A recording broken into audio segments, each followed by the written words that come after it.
वर्णा किंचित कृश उच्च काय माता रोहिणी सहज स्वभाव से महारानी है। इनके आकर्ण सुविस्तृत खंजन दृगों का संकेत सभी के लिए अलंघनीय है।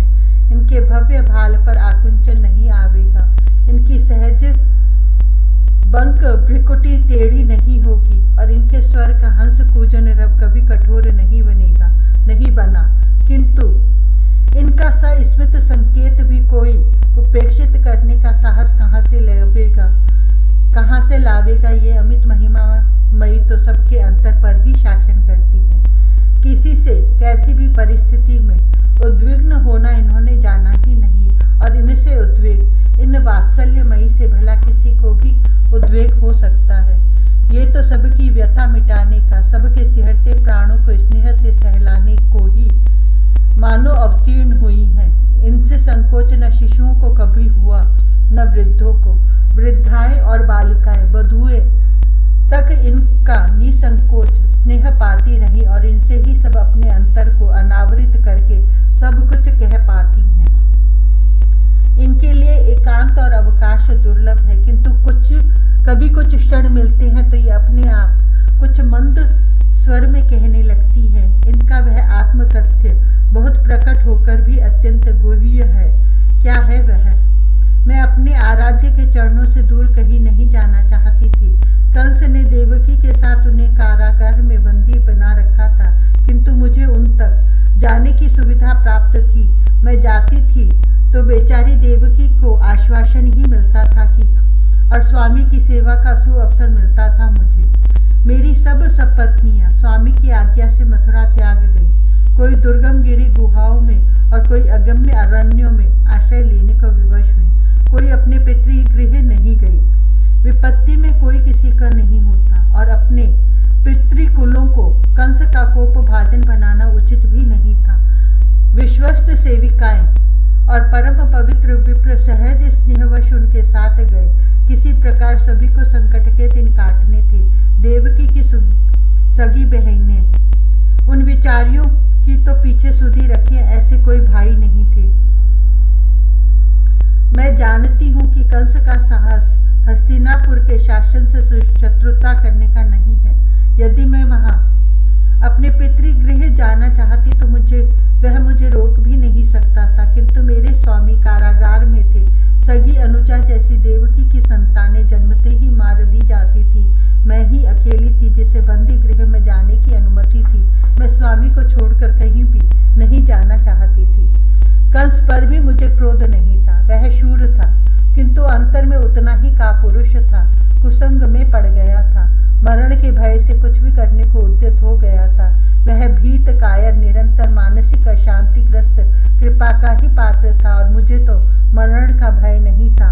वह मुझे मार ही तो देता। मैं अंतर्वतनी हो गई। देवकी का वह अत्यंत कातर अनुरोध, स्वामी का वंश ही नष्ट हुआ जा रहा है। सचमुच मेरी किसी भी सपत्नी को अब तक संतान नहीं थी और अब तो वे बेचारियां मथुरा से ही दूर चली गई थी। देवकी की संतानी कंस के कोप की आहुति बनती जा रही थी। मैं अंतर्वतनी हुई और समय समीप आने लगा तो देवकी ने और स्वामी ने भी अपनी शपथ देकर मुझे विवश कर दिया मथुरा त्याग के लिए। गोकुल समीप था। यहाँ कम से कम स्वामी का समाचार तो मैं पा सकती थी। विपत्ति व्यक्ति से सब कुछ करा लेती है। मैंने पुरुष वेश धारण किया और अश्वारोही बनकर प्रातःकाल ही मथुरा से निकली थी। यही अवसर था जब कंस के असुर पुर रक्षक असावधान रहते थे। वे उनिंदे होते थे, अतः किसी की और भी अधिक ध्यान नहीं दे सकते थे। मुझे कोई बाधा नहीं हुई, किसी ने रोका नहीं, कुछ पूछा भी नहीं, क्योंकि मेरे पास कुछ सामग्री नहीं थी। मुझे तो प्रातः पर्यटन का कोई व्यसन ही माना गया होगा। मथुरा के नगर द्वार से निकलकर मैंने अश्व को दौड़ा दिया था। स्वामी का यह श्वेत अश्व अब भी यहाँ है और सभी उसकी बड़ी श्रद्धा से सेवा करते हैं। बड़े बूढ़े गोप तक उसे सादर सिर झुकाते हैं। सब कहते हैं ये अश्वराज शुभवाहक बनकर गोकुल में आए। इनके चरण आए तो यहाँ घरों में शिशुओं की किलकारियां गूंजने लगी। बहुत सीधा, बहुत स्वामी भक्त है यह शिशु, यह पशु। मुझे देखते ही ऐसा प्रसन्न होता है जैसे उसमें नवीन प्राण आ गया हो। अब तो मैंने उसे व्रजपति को दे दिया है, किंतु उसकी तो वे पूजा करते हैं, कोई उस पर आरोहण की चर्चा भी नहीं सुनना चाहता। उस दिन इस अश्व को संभवतः मेरी कठिनाई समझ में आ गई थी। वह द्रुत गति से चलता हुआ भी सावधान था कि मुझे झटके न लगे। मैं उसे सीधे व्रजपति के द्वार पर ले आई और उतरकर अंतःपुर में चली आई। उस वेश में किसी भी पुरुष के सम्मुख पड़ने में मुझे अत्यंत लज्जा का अनुभव हो रहा था।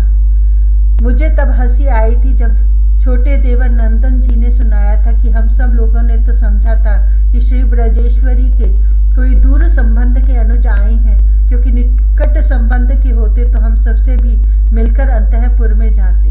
बहन को कोई बहुत आवश्यक संदेश देना होगा। अश्व को हमने संभाल लिया और उस संदेश की प्रतीक्षा करने लगे। मैं ब्रजेश्वरी के कंठ से आते ही लिपट गई तो ये भी चौंक पड़ी। मैंने झटके से उष्णीश फेंक दी और रो पड़ी थी, बहन तुम्हारी और श्री ब्रजराज की शरण आई हूँ। मेरे मुख पर हाथ धर दिया था यशोदा ने। तुम यह सब कहकर मुझे पाप भागिनी मत बनाओ जीजी। मैं और ब्रजपति भी तुम्हारे सेवक सेविका हैं। यह गोकुल तुम्हारा। श्री ब्रजेश्वर संदेश पाते ही ब्रज अंतःपुर में आए। नंदरानी ने उन्हें अलग ही बतलाया, बहुत धीरे से, और सुनकर मेरे सम्मुख आकर दोनों हाथ जोड़कर वे झुक गए। भाभी चरण वंदन करता हूँ। भगवती पूर्णमासी पधारी थी तो हमें उनके रूप में जगदम्बा मिली थी, किंतु गोकुलेश्वरी तो आज प्राप्त हुई। हम सब अनपढ़ हैं, अरण्यानी हैं, किंतु आपके सेवक हैं। आदेश देने में कभी संकोच करेंगी तो हमें बहुत कष्ट होगा। अब आप इस अपने गृह गोष्ठ गोकुल का स्वामित्व संभालने आ गई। हम सब निश्चिंत हुए। शरण तो आप देगी हम सबको। मैं क्या कहती, अब तक मैंने वस्त्र भी नहीं बदले थे। मेरी कठिनाई समझी यशोदा ने और वे मुझे शीघ्र वहां से कक्ष में ले गई। पुरुष वेश में व्रजपति के सम्मुख खड़े होने की लज्जा मैं ही समझ सकती हूँ। तिल तंदुल श्याम श्वेत केश, पाटल वस्त्र, किंचित स्थूल तुंदिल काय, इंदु कांति, भव्य शमश्रु। व्रजपति मेरे स्वामी से आयु में बहुत बड़े हैं। स्वामी साथ हों तो ये उनके पितृव्य प्रतीत होंगे और ब्रजेश्वरी यशोदा मुझसे वय में बहुत बड़ी है। इनका गौरवर्ण, घुंघराले की श्याम केश, कुछ भरा शरीर, आभूषण भूषित मुझसे तो बहुत भव्य है, किंतु आयु का श्रेष्ठत्व शूद्रों में स्वीकार किया जाता है। स्वामी क्षत्रिय है, अतः ब्रजपति उन्हें बड़ा भाई मानते हैं, इसलिए मुझे भाभी कहने का उन्हें स्वत्व है। लेकिन मैं क्या करूं, उनको देवर कहने अथवा उनका नाम लेने की बात मैं सोच ही नहीं पाती। उनके सामने आते ही मुझे सहज संकोच होता है। वे मुझे ज्येष्ठ ही लगते हैं। मैं हार गई ब्रजेश्वरी से। ये मुझे बहिनिया जीजी कहती हैं क्योंकि मैं क्षत्रिय हूँ। बहुत बड़ी हैं ये वय में मुझसे, किंतु मैंने बहन कहा तो पैर पकड़कर बैठ गई। जीजी तुम नाम नहीं लोगी तो मुझे लगेगा कि तुमने मुझे अपनाया ही नहीं है। मैं बाध्य होकर इन्हें यशोदा कहने लगी हूँ। मेरी अपनी दुर्बलता है कि मैं स्वभाव से शासिका हूँ। स्वामी के घर में भी जब वह घर वैभव संपन्न था, समस्त व्यवस्था का संचालन मैं ही करती थी। सेवक सेविकाएं और सब सपत्नियां केवल मेरा आदेश पालन करते थे। अब यहाँ गोकुल आने पर भी मैंने यही प्रारंभ कर दिया है। व्रजपति तो अत्यंत विनम्र है ही। इतनी बड़ी वय की होकर भी यशोदा अनुजा हो गई हैं। इन्होंने सब व्यवस्था मुझ पर छोड़ दी है और अपने को मेरी आदेश पालिका बना लिया है। मेरे बहुत मना करने पर भी ब्रजपति ने उस दिन गोकुल में आने का महोत्सव मना लिया। गोपों और गोपियों ने मुझे उपहार अर्पित किए। यह एक प्रकार से अच्छा भी हुआ, क्योंकि इस प्रकार मैं प्रायः सबसे परिचित हो गई। उस एक ही दिन में मैं गोकुल में ऐसी हो गई जैसे जन्म जन्म से यहीं की इसी परिवार की हूँ। किसी एक ने भी तो मुझे अपरिचित मथुरा से विपत्ति के कारण आगता नहीं माना। सब मेरे आगमन को अहोभाग्य शुभ शकुन मान रहे थे और मुझे भी सब परिचित स्वजन ही लग रहे थे। अपरिचय जन्य संकोच मुझे किसी के भी सामने नहीं हुआ। भगवती पूर्णमासी पधारी तो मैं जैसे ही उनके पदों में प्रणत होकर बैठी, उनका मधुमंगल आकर गोद में ही बैठ गया। वह मेरे मुख की ओर मुख करके बोला, माँ हमारे दादा आ रहा है ना, माँ हमारा दादा आ रहा है ना, तुम उसे लाओगी यहाँ। यह बोला सुंदर बालक, किंतु लज्जा से मैंने सिर झुका लिया। धीरे से इससे कहा, बड़े तो तुम हो, जो आवेगा वह तुम्हारा छोटा भैया होगा, तुम उसके दादा हो। नहीं माँ। यह कहने लगा, हम सब सखाओं का वही दादा है, वह आ रहा है तो मेरे सब सखा आवेंगे। मैया, मेरी गोद से उठकर वह यशोदा की गोद में जा बैठा। दादा आ रहा है, मेरा सखा भी आवेगा। बहुत भोला, बहुत चंचल, बहुत बोलने वाला, बड़ा प्यारा बालक है मधुमंगल। यह तो मुझे पीछे पता लगा कि यह जन्म सिद्ध है और महर्षि शांडिल्य भी इसका सम्मान करते हैं, किंतु यहाँ गोकुल में तो हम में सबको ही यह सरल विनोदी बालक ही लगता है। श्री ब्रजपति की, यशोदा की और उनसे भी अधिक हटी उनकी धाय मुखरा की बहुत मनुहारी करनी पड़ी मुझे, इसलिए कि ये मुझ निराभरणा साधारण वस्त्र में संयम पूर्वक रहने दे। मैं स्वामी से दूर हूँ, वैसे भी शास्त्र प्रोषित पतिका के लिए सादगी संयम आवश्यक मानते हैं और मेरे स्वामी तो कारागार में है। अंतर्वतनी को उपवास नहीं करना चाहिए। यशोदा मुझे कोई व्रत नहीं करने देती।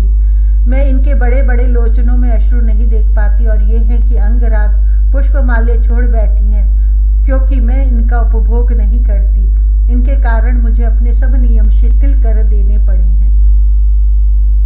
ब्रजपति अनेक बार यशोदा के माध्यम से मुझसे आग्रह पूर्वक पूछ चुके हैं, मुझे कोई दोहद होता है। मुझ पति से दूरस्था अभाग्नि के मन में उत्साह है कि मुझे कोई दोहद होता है। मेरी बात ही किसी की समझ में नहीं आती कि मेरी इच्छा किसी निर्जन एकांत में चुपचाप मौन बैठे रहने की होती है। सब इसे मेरी मनह स्थिति की उदासीनता मानते हैं। इनको कोई भी इसे मेरी दोहद गर्भवती नारी को गर्भ के कारण उठने वाली कामना स्वीकार करने को प्रस्तुत नहीं है। यहाँ सब दिन गिनने में लगे हैं, सब में बहुत उत्साह, बहुत उत्कंठा है, किंतु मेरे उदर में जो आया है उसे तो उत्कंठा जान ही नहीं पड़ती। वह कहाँ बाहर आने को उत्सुक है। 9 महीने पर सबको शिशु होते हैं, किंतु मेरा तो 11वां महीना भी बीत रहा है। अनेक बार बहुत दिनों वर्षों पर बच्चे होने की कथाएं सुनी हैं। यह मेरे ही फूटे भाग्य में आवेगा, किसे पता था। मैं स्वामी का वंश बचाने आई और पता नहीं कौन मेरे उदर में आ बैठा है। महर्षि शांडिल्य भगवती पूर्णमासी भी कहती हैं कि असाधारण महापुरुष आने वाले होते हैं तो इसी प्रकार अधिक समय लगता है। भला मुझ पति से दूरस्था को जननी बनाने की साध किसके मन में जागी होगी। ब्रजपति बार बार अनुरोध करते हैं, यशोदा हट करती हैं। यहाँ के गोप नायकों की वृद्धाएं ही नहीं, देवी पूर्णमासी तक अनेक बार आकर सस्नेह कह गई, मुझे श्रम नहीं करना चाहिए, अमुक अमुक सावधानी रखनी चाहिए। अंततः सबका ध्यान मुझ पर ही क्यों है। ब्रजपति के सब भाइयों की पत्नियां अंतर्वतनी है, वृद्धा प्राय, प्रलंबकाय, उपनंत पत्नी तुंगी और पीवरी को भी इतनी सावधानी का संकेत नहीं दिया जाता। सारे गोकुल का स्नेह, श्रद्धा, सम्मान मुझे एक साथ मिल गया है। मैं इसका शतांश भी तो प्रतिदान में समर्था नहीं हूँ। ये स्वप्न भी अद्भुत होते हैं, मैं समझ ही नहीं पाती हूँ कि स्वप्न ही था या कुछ और। यशोदा सुनकर हंसने लगी तो और किसी से कह भी नहीं सकती, सब हंसेगी। आज ब्रह्म मुहूर्त में उठी तो अचानक गिर पड़ी, जैसे चक्कर आ गया हो मुझे। मैं गिर पड़ी थी इतना निश्चित है, क्योंकि फिर भूमि पर से ही उठी हूँ। लगा कि अत्यंत वेदना से छटपटाने लगी हूँ। बहुत भयंकर पीड़ा है मेरे उदर में, किंतु मुख से चित्कार तक नहीं फूट रही है। मेरे उस पीड़ा से मेरे उदर में जो पिंड था बाहर आ गया। वह क्या था मैं देख नहीं सकी, मूर्छिता हो गई। उस मूर्छा में कोई तेजोमयी अष्टभुजा देवी मेरे समीप आई। उसने सब हाथ जोड़कर मस्तक झुकाकर मुझे प्रणाम किया और बोली, माँ मुझे क्षमा करना, मैं तुम्हारी स्नेह भाजना बालिका हूँ। तुम्हारे गर्भ का आकर्षण करना पड़ा है मुझे सर्वेश्वर के आदेश से। अब भगवान अनंत आपके उदर में आ गए। वह देवी अदृश्य हो गई। मुझे लगा कि अत्यंत उज्ज्वल ज्योतिर्मय सहस्र फणा कोई महासर्प मेरे मुख से मेरे उदर में प्रविष्ट हो गया। मैं घबराकर मूर्छा से जागी तो वहां कुछ भी नहीं था, केवल मैं भूमि पर पड़ी थी। मैंने अपने उदर पर हाथ फेरा, वह यथावत था। भूमि को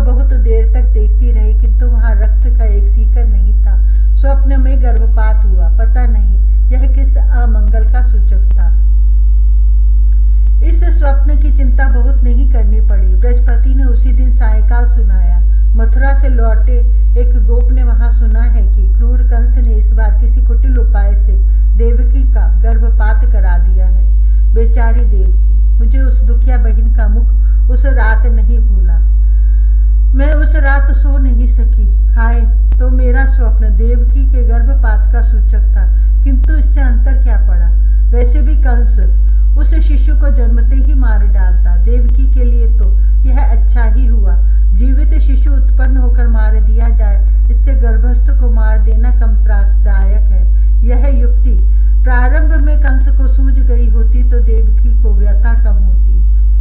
अब देवकी का अष्टम गर्भ आवेगा, नारायण उसकी रक्षा करे, इसी की प्रतीक्षा में तो सब उत्पात हो रहे हैं। इस प्रकार अनेक भावनाएं उठ रही थी और स्वयं मेरी अपनी अवस्था भी मुझे आश्चर्य में डाली थी। पीछे तो मैं इन आश्चर्यजनक बातों की धीरे धीरे अभ्यस्त हो गई। बात मेरे तक ही नहीं थी। अब मुझे कक्ष में कभी अकेली तो शयन करने नहीं दिया जाता था। मेरे समीप दो कुशल धात्रियां सदा रहती थी, वे भी चौंक कर जाग गई। संपूर्ण कक्ष अद्भुत प्रकाश से परिपूर्ण हो उठा था। एक अकल्पित दिव्य सुरभि फैल गई थी। मेरे ऊपर कक्ष में अंतरिक्ष से सुमन झरने लगे थे। इन सुमनों को धात्रियों ने संग्रह करके सबको ही दिखलाया था। ये हम सबके अपरिचित सुंदर सुकुमार पुष्प गोपियों ने प्रसाद की भांति ले लिए और वे किसी के घर भी म्लान नहीं हुए। पूरे वर्ष भर पीछे वे स्वयं अदृश्य हो गए। मैं देखती थी, केवल मैं देखती थी कि अरुण वर्ण श्वेत शमश्रु सृष्टिकर्ता, त्रिलोचन गंगाधर, सहस्राक्ष सुरेंद्र, शुंडधर चंद्रभाल, गणपति तथा शत सहस्त्र अन्य परिचित अपरिचित देवताओं से कक्ष भर गया है और सब सांजलि स्तुति करते हुए मुझ पर पुष्पार्पण कर रहे हैं। भगवती पूर्णमासी ने सुनकर अंजलि बांधकर मुझे प्रणाम कर लिया। यह कहकर, अनंत जननी, आपके उदर में जो आ गए हैं वे सुरों के नित्य सेव्य हैं। ये अद्भुत दृश्य सुरभि सुमन ज्योत्सनानंद गृह में सबके लिए शीघ्र सामान्य हो गए। मेरे शरीर में भी उस विचित्र स्वप्न के पश्चात ही परिवर्तन हो गया। मुझे अपना शरीर पुष्प के समान भारहीन लगने लगा। सभी साग्रह मुझे कुछ भी करने नहीं देते थे, किंतु मुझे लगता था कि मेरे भीतर स्वास्थ्य शक्ति का अनंत प्रवाह उमड़ पड़ा है। मुझे श्रांति क्लांति कभी हुई भी थी, यह भी विस्मृत हो गया। इतना सब था, किंतु मेरे मन में आह्लाद नहीं था। एक शांति थी, नीरव शांत। बैठे रहना मुझे प्रिय लगता था। सब कहते थे कि मेरे अंग अंग से कांति झर रही है। देवी पूर्णमासी अब प्रतिदिन अधिक समय मेरे समीप ही व्यतीत करने लगी थी और मधुमंगल तो रात्रि में भी मेरे अंक में सो रहने का अनेक बार आग्रह कर बैठता था। उसे समझाकर ही भगवती आश्रम ले जाती थी। मुझे तो वह समय भी भली प्रकार स्मरण है जब दाऊ भूमिष्ठ हुआ। मुझे कोई वेदना नहीं हुई। मैं मूर्छिता तो क्या होती, निद्रिता भी नहीं थी। भगवती पूर्णमासी भवन में ही थी। भाद्र शुक्ल षष्ठी बुधवार का मध्य दिन था। महर्षि शांडिल्य समाचार पाकर शीघ्र आ गए। यद्यपि उस समय वर्षा हो रही थी और आज कक्ष में प्रांगण में सर्वत्र वे दिव्य पुष्प राशि राशि झर रहे थे। मैं सद्य प्रसूत था, किंतु इतनी स्वस्थ सशक्त थी कि उठ सकती थी, चल सकती थी। मुझे तो धात्री ने चुपचाप पड़े रहने को विवश कर रखा था। पड़े पड़े मैं सुन रही थी कि गोकुल में महोत्सव के वाद्य बजने लगे हैं। ब्रजपति ने जात कर्म संस्कार सब विधि कराया। अंततः ये मेरे स्वामी के भाई ही तो है। सहस्रों गो दान किया इन्होंने। गोपों और गोपियों ने वह आनंद मंगल मनाया कि मुझे उसका वर्णन सुनकर उठकर उसमें सम्मिलित होने का उत्साह होता था। ब्रजेश्वरी यशोदा ने आज मेरे गोकुल आने के पश्चात से संपूर्ण श्रृंगार पहली बार धारण किया था। इनके अपने ही पुत्र हुआ हो, इतने उल्लास और इतना ही उल्लास तो था एक एक गोपी में। उत्सव अभी नहीं, कंस को समाचार नहीं मिलना चाहिए। मैंने ब्रजपति को, उपनंद जी को और अन्यों को भी उच्च स्वर से कहते सुना, किंतु सब नृत्य कर रहे थे। वृद्ध उपनंद तक और वाद्य गगन गुंजित कर रहे थे। यह इनका उत्सव नहीं वाला उत्सव था। भगवती पूर्णमासी ने मुझसे षष्ठी पूजन के बाद पश्चात कहा था। बुधवार को मध्याह्न के समय तुला लग्न में स्वाति नक्षत्र के द्वितीय चरण में यह कुमार हुआ है। तुला ही राशि है। लग्न में चंद्रमा शुक्र तथा शनि है। कर्क में गुरु दशम में, सिंह का सूर्य एकादश में, कन्या का बुध द्वादश में, मकर का मंगल चतुर्थ में, सिंह का राहु एकादश में तथा कुंभ का केतु पंचम में है। मंगल बुध गुरु तथा शनि उच्च के ये 4 ग्रह हैं। सूर्य बुध शुक्र स्वग्रही हैं। यह अति मानव नित्य योगेश्वर स्वर्ग गुरु सर्व सद्गुणैक धाम है तुम्हारा शिशु।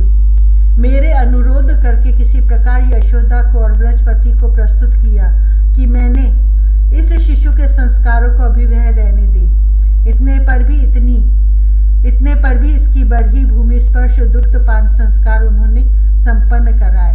स्वयं यशोदा ने इसे दक्षिणावर्त शंख से दूध पिलाकर इसका धात्री होना अपने लिए सौभाग्य माना। सब कुछ हुआ, किंतु अपनी भाग्यहीन माता का यह शिशु गूंगा निकला। यह न बोला, न खड़ा हुआ, न चला। इसने तो घुटनों के पल भी खिसकने का प्रयत्न नहीं किया। गोपियां यशोदा सब हार गईं, इसे खिलौने देकर और हंसाने की चेष्टा करके, किंतु यह एक बार भी तो नहीं मुस्कुराया। पलने में भी तो इसने हाथ पैर नहीं उछाले। जहां धर दो लेटा या बैठा रहेगा। दूध पिला दो तो ठीक, ना पिलाओ तो ठीक। इसने हंसना नहीं जाना तो रोना भी नहीं जाना। बस कुछ देखता सा घूरता सा रहता है आकाश की ओर। मधुमंगल है कि जब इसके समीप मुख ले जाकर इसे दादा कहकर पुकारता है। यह धीरे से हाथ उठाकर उसके मुख पर धर देता है। इतनी चेष्टा भी दूसरे के साथ यह नहीं करता। मधुमंगल कहता है, यह अपने अनुज की, मेरे सखा की प्रतीक्षा कर रहा है। महर्षि शांडिल्य और भगवती पूर्णमासी भी यही कहती हैं। यह गूंगा नहीं है, यह अपंग भी नहीं है, यह प्रतीक्षा कर रहा है। मुझ भाग्यहीना का यह पुत्र, लेकिन अब मुझे संतोष हो गया है। मेरी अनुजा से भी अधिक स्नेहमयी यशोदा के पैर भारी हो गए हैं। बृहस्पति के कुमार हो जाए तो यह उसका गूंगा अग्रज भी मेरे लिए अहोभाग्य।